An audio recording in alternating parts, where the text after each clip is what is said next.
할렐루야, 사랑을 축복합니다. 영썸 랜선 큐티 오신 여러분들을 주님의 이름으로 사랑을 축복합니다. 오늘 8월 13일 목요일 기도하고 큐티 시작하도록 하겠습니다. 사랑과 은혜가 많으신 하나님, 주님이 오직 우리 하나님이신 줄 믿습니다. 주님만 의지하고 나아가는 한날 될 수 있도록 인도하여 주시옵소서. 주님만 바라보고 나아가는 귀한 청년들의 삶의 모습 속에서 하나님의 형상이 드러나게 도와주시옵시고 예수 그리스도의 자녀라고 하는 삶이 드러나는 아름다운 삶이 될 수 있도록 주님이 축복하시고 인도하여 주시옵소서. 감사드리며 거룩하신 예수님의 이름으로 간절히 기도합니다. 아멘. 네, 오늘 25장, 이사야 25장 1절부터 12절까지 말씀인데요. 함께 먼저 읽고 묵상 시작했으면 좋겠습니다. 세 번역으로 25장 1절에서 12절까지 읽겠습니다. 주님은 나의 하나님이십니다. 내가 주님을 높이며 주님의 이름을 찬양하겠습니다. 주님께서는 놀라운 일들을 이루시고 예전에 세우신 계획대로 신실하고 진실하게 이루셨습니다. 주님께서는 성읍들을 돌무더기로 만드셨고 견고한 성읍들을 폐허로 만드셨습니다. 우리의 대적들이 지은 도성들을 더 이상 도성이라고 할 수 없게 만드셨으니 아무도 그것을 재건하지 못할 것입니다. 그러므로 강한 민족이 주님을 영화롭게 할 것이며 포악한 민족들의 성읍이 주님을 경외할 것입니다. 참으로 주님께서는 가난한 사람들의 요새이시며 공경에 빠진 불쌍한 사람들의 요새이시며 폭풍우를 피할 피난처이시며 뙤약볕을 막는 그늘이십니다. 흉악한 자들의 기세는 성벽을 뒤흔드는 폭풍과 같고 사막의 열기와 같습니다. 그러나 주님께서는 이방 사람의 함성을 잠잠하게 하셨습니다. 구름 그늘이 뙤약볕의 열기를 식히듯이 포악한 자들의 노랫소리를 그치게 하셨습니다. 만군의 주님께서 이 세상 모든 민족을 여기 시온산으로 부르셔서 풍성한 잔치를 베푸실 것이다. 기름진 것들과 오래된 포도주, 제일 좋은 살코기와 잘 익은 포도주로 잔치를 베푸실 것이다. 또 주님께서 이 산에서 모든 백성이 걸친 수의를 찢어서 벗기시고 모든 민족이 입은 수의를 벗겨서 없애실 것이다. 주님께서 죽음을 영원히 멸하신다. 주 하나님께서 모든 사람의 얼굴에서 눈물을 말끔히 닦아주신다. 그의 백성이 온 세상에서 당한 수치를 없애주신다. 이것은 주님께서 하신 말씀이다. 그날이 오면 사람들은 이런 말을 할 것이다. 바로 이분이 우리 하나님이시다. 우리가 하나님을 의지하였으니 하나님께서 우리를 구원하신다. 바로 이분이 주님이시다. 우리가 주님을 의지한다. 우리를 구원하여 주셨으니 기뻐하며 즐거워하자. 주님께서 시온산은 보호하시겠지만 모압은 마치 지푸라기가 거름 물구덩이에게 짓밟히듯이 제자리에서 짓밟히게 하실 것이다. 헤엄치는 사람이 팔을 휘저어서 헤엄을 치듯이 모압이 그 거름 물구덩이에서 두 팔을 휘저어 빠져나오려고 하여도 주님께서는 모압의 팔을 그의 교만과 함께 가라앉게 하실 것이다. 튼튼한 모압의 성벽을 헐어내셔서 땅의 먼지 바닥에 포싹 주저앉게 하실 것이다. 아멘. 네, 어제 하루 잘 지내셨죠? 비가 많이 오더니만 또 어제는 조금 더웠어요. 앞으로 또 비가 조금 온다고 하고 그 비가 그치면 폭염이 오지 않을까 또 걱정이긴 합니다. 미리 비도 잘 준비하시고 또 폭염도 미리 잘 대비하셔서 건강에 이상이 없도록 또 신앙생활 가운데 주신 건강을 갖고 잘 하나님께 순종할 수 있도록 미리미리 준비하는 여러분 되시기를 바랍니다.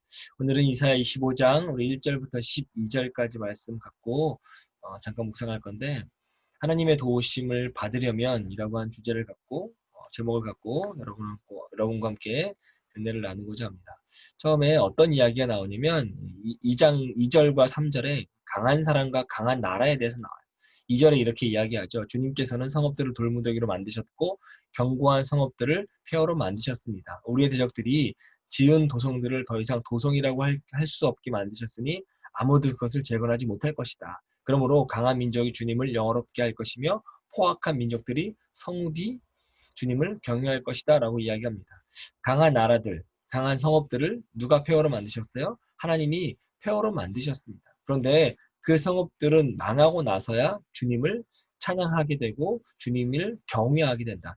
경외한다라고 하는 이야기는 하나님을 찬양하는 것과 하나님을 두려워하는 마음을 같이 갖는 것이 경외예요. 망하고 나니까 하나님을 찬양하기도 하고 두려운 마음을 갖기도 합니다. 강한 사람, 강한 나라는 하나님의 도우심이 아니라 하나님의 심판을 받아요. 그 심판을 받고서야 비로소 하나님을 경외하게 됐죠. 왜 강한 나라가 심판을 받을까요? 정답은 교만 때문이에요. 스스로 충분히 잘 살아갈 수 있다 생각하고 넘치는 힘으로 다른 사람들, 다른 나라들, 다른 성읍들을 괴롭혔기 때문이죠.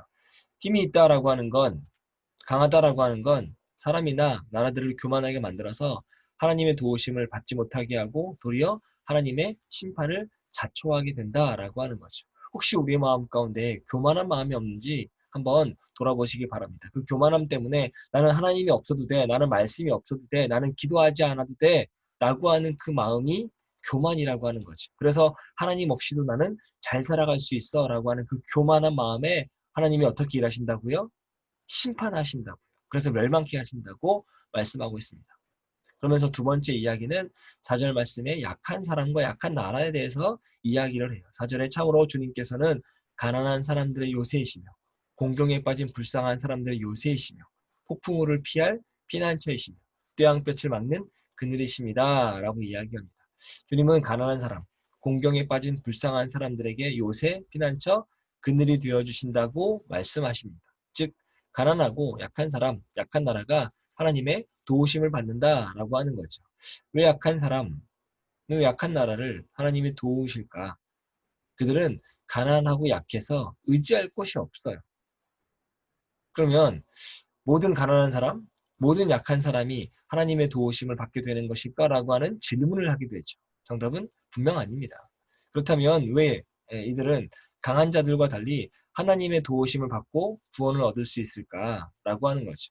이사야는 그 이유를 말해주기 전에 더 중요한 개념이들 모든 사람과 모든 민족에 대해서 이야기합니다. 6절과 7절을 읽어보면 6절에 만군의 주님께서 이 세상 모든 민족을 여기 시온산으로 부르셔서 풍성한 잔치를 베푸실 것이다. 기름진 것들과 오래된 포도주, 제일 좋은 살코기와 잘 익은 포도주로 잔치를 베푸실 것이다. 7절에 또 주님께서 이 산에서 모든 백성이 걸친 수의를 찢어서 벗기시고 그 모든 민족이 입은 수의를 벗겨서 없애실 것이다. 라고 말씀하십니다. 분명 강한 자는 망하고 약한 자는 구원을 얻는다고 말했는데 이제 강한 자와 약한 자를 구별하지 않고 모든 민족을 구원하셔서 풍성한 잔치를 베푸실 것이라고 이야기하세요. 여기 모든 민족의 수위를 없애겠다라고 하는 이야기는 죽음을 없애겠다라고 하는 의미와 동일합니다. 강한 자와 약하고 가난한 자의 구분을 더 이상 하지 않으시고 모든 민족이라고 통칭하시는 이유가 있습니다. 그 이유는 간단해요. 왜냐하면 하나님께서 모든 민족을 창조하시고 모든 민족을 사랑하시기 때문에 모든 민족에게 도우심과 구원을 베푸시려고 준비하고 계시는 분이기 때문에 그러니까 하나님은 성경에서 보면 한 민족, 즉 이스라엘에게만 관심이 있지 않으시고 모든 민족에게 관심이 있으시다라고 하는 거죠. 그런데 모든 민족이 이렇게 구원받고 살려면 분명한 조건이 있습니다. 모든 민족들을 사랑하시긴 하지만 모든 민족을 다 구원하지 않으신다라고 하는 거죠. 9절 말씀에 나와요. 그날이 오면 사람들은 이런 말을 할 것이다. 바로 이분이 우리의 하나님이시다. 우리가 하나님을 의지하였으니 하나님께서 우리를 구원하신다. 바로 이분이 주님이시다. 우리가 주님을 의지한다. 우리를 구원하여 주셨으니 기뻐하며 즐거워하자. 강한 자를 심판하시고 약한 자를 도우시는 과정을 통해서 하나님이 이루시고자 하신 목표가 바로 이 상태입니다. 어떤 상태예요? 모든 사람들이 하나님만 의지하고 하나님을 기뻐하고 즐거워하는 상태. 강한 자도 약한 자도 하나님의 도우심을 받을 수 있는데 하나님의 도우심을 받고 구원을 누리려면 오직 하나님만 의지해야 된다. 오직 하나님만 기뻐하고 즐거워해야 한다라고 하는 거죠. 여기 초점이 있습니다. 중요한 방점이 있어요. 어디예요? 오직. 오직 하나님만 의지해야 되고 오직 하나님만 기뻐해야 된다. 즉 다른 것은 의지하지 않아야 하고 다른 것도 하나님보다 더 기쁘지 않아야 한다라고 하는 거죠.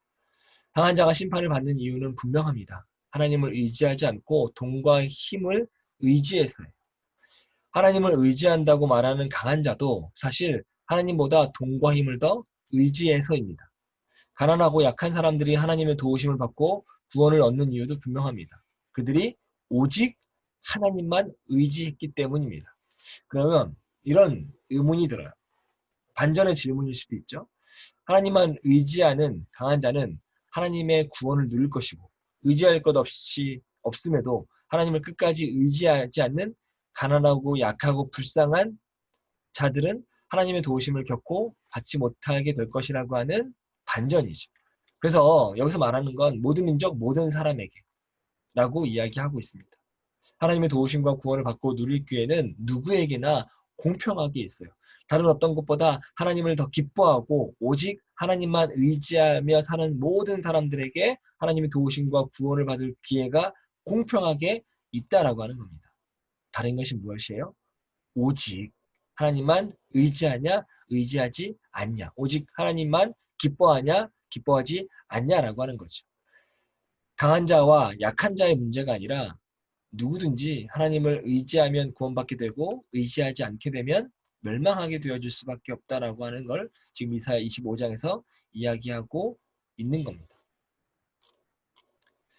한국교회가 망하게 된 건 어떻게 보면 오직 하나님만 의지하지 않았기 때문이에요. 하나님도 의지하고 돈도 권력도 명예도 좋아했기 때문에 의지했기 때문이라고 하는 거죠. 그럼 내 삶을 한번 돌아보셨으면 좋겠습니다. 난 정말 하나님을 의지하고 있는가? 아니면 다른 것도 함께 의지하고 있는가? 성경에서 이야기하잖아요. 돈과 하나님을 겸하여 섬길 수 없다. 그러니 둘 중 하나를 선택하라고 하는 말씀하시잖아요. 그건 오직 하나님만 의지할 것인가 아닌가를 선택하라는 겁니다. 여러분 우리가 돈 없이 살 수 있습니까? 아니에요. 돈 없이 살 수 없습니다. 돈도 있어야 하지만 돈의 마음을 뺏기지 말라는 겁니다. 돈에 의해서 지배받지 말라는 거예요. 우리가 돈을 지배하라는 겁니다. 돈을 사랑하지 말고 일만하게 악의 뿌리라고 이야기하듯이 그런 것들을 사랑하지 아니하고 그런 것들을 의지하지 아니하고 오직 하나님만 의지하는 줄 믿습니다. 우리의 강함과 약함에 상관없이 나에게 주어진 대로 겸손하게 살아가고 오직 하나님만 의지하며 살아가는 여러분 되시기를 주님의 이름으로 축복합니다. 그래서 내 삶의 목표는 분명합니다. 내 삶이 끝날 때까지 타락하지 않고 스스로의 힘으로 살아남으려 하지 않고 다른 어떤 것도 의지하지 않고 오직 하나님만 의지하는 삶을 끝까지 살아가야 된다라고 하는 거죠. 그것 외에는 저에게는 꿈이나 비전도 없습니다. 바라건대 여러분도 오직 하나님만 바라는 삶을 끝까지 살아가시기를 주님의 이름으로 축복합니다. 그래서 하나님의 도우심과 하나님의 구원하심 또 복된 삶을 누리는 오늘 한 날 되었으면 좋겠습니다. 한번 돌아보시기 바랍니다. 나는 정말 하나님만 의지하고 있는가? 하나님만 기뻐하고 있는가? 이 한 문구를 갖고 오늘 한번 깊은 묵상 가운데 하나님을 만나는 여러분이 되시기를 주님의 이름으로 축복합니다. 네, 오늘도 승리하시고요. 영썸의 모든 청년들을 주님의 이름으로 사랑하고 축복합니다. 우리 내일 금요일 날 또 영상으로 만나도록 하겠습니다. 사랑 축복합니다.